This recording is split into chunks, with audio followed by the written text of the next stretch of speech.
Today's word is expeditious, spelled E-X-P-E-D-I-T-I-O-U-S. Expeditious is an adjective. It's a formal word used to describe someone acting in a quick and efficient way, or something done in such a manner. Here's the word used in a sentence from the Daily Record of Baltimore.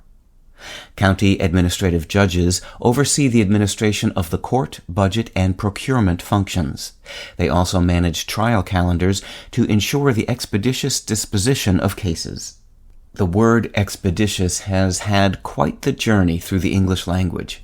It comes to us from the related noun expedition, which in turn comes from the Latin verb expedere, meaning to set free or to make ready. When expedition first set forth in English in the 1400s, it did so with two meanings that are still in use today: a journey, especially by a group of people for a specific purpose, and efficient promptness. Expeditious later followed as an adjectival form of the latter. Something such as, say, preparation for a long voyage done expeditiously is done quickly and efficiently. In other words, it is expedited.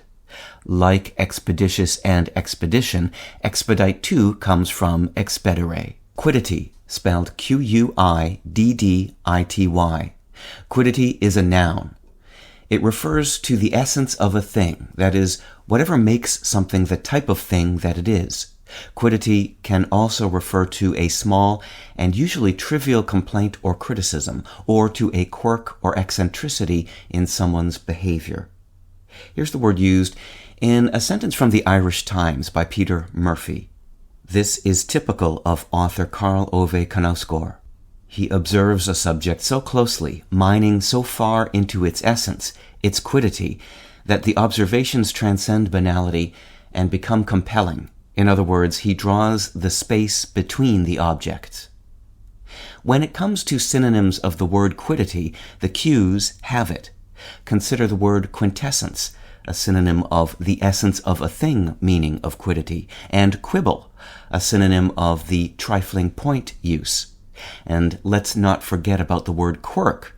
Like quiddity, quirk can refer to a person's eccentricities.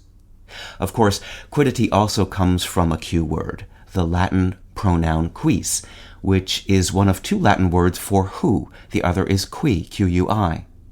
Quid, Q-U-I-D, the neuter form of quis, led to the medieval Latin quidditas, which means essence, a term that was essential to the development of the English word quiddity. Cajole, spelled C-A-J-O-L-E. Cajole is a verb. It usually means to persuade someone to do something or to give you something by making promises or saying nice things. It can also mean to deceive with soothing words or false promises. Here's the word used in a sentence from the Wall Street Journal by Robbie Whalen. Park operators can direct traffic using the app by notifying visitors where the shortest lines are and offering food and merchandise promotions to cajole them to other areas. However hard we try, we can't cajole the full history of the word cajole from the cages of obscurity.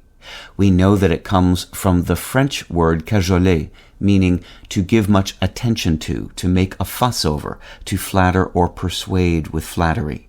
No surprise there. But the next chapter of the word's history may or may not be for the birds. It's possible that Cajole is descended from a word that is cage-bound twice over.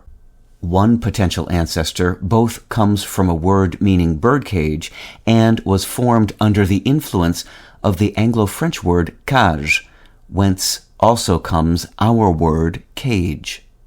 The ancestor of our word jail is in this lineage as well. Ineluctuble, spelled I-N-E-L-U-C-T-A-B-L-E. Ineluctuble is an adjective. It's a formal word meaning unable to be avoided, changed, or resisted. It's often followed by such words as fate and conclusion. It's a synonym of the word inevitable. Here's the word used in a sentence from The New Yorker by Richard Brody.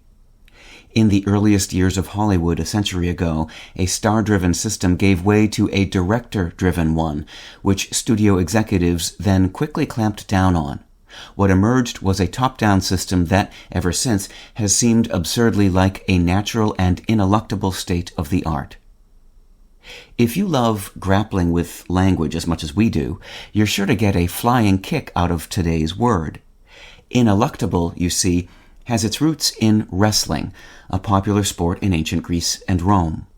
The Latin word lucator means wrestler, and lucatari means to wrestle, as well as to struggle, strive, or contend. With the addition of the letter E as a prefix, lucatari became elucatari, meaning to struggle clear of. The negating prefix in, then piled on to form ineluctabilis, an adjective describing something that cannot be escaped or avoided. It is ineluctabilis that English speakers borrowed to form the word ineluctable, a word often used to describe fates that one cannot squirm free from, whether due to something as cosmic as the fates themselves or as corporeal as a headlock.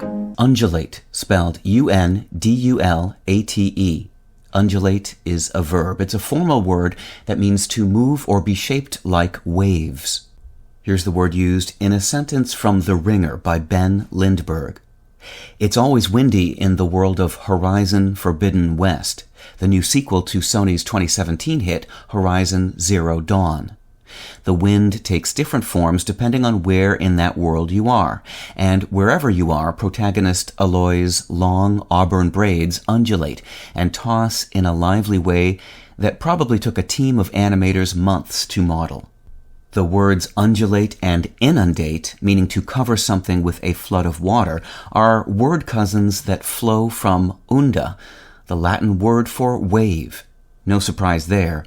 But would you have guessed that the words abound, surround, and redound are also unda offspring? While their modern definitions have nothing to do with waves or water, at some point in their early histories they all meant to overflow and caught a wave from there.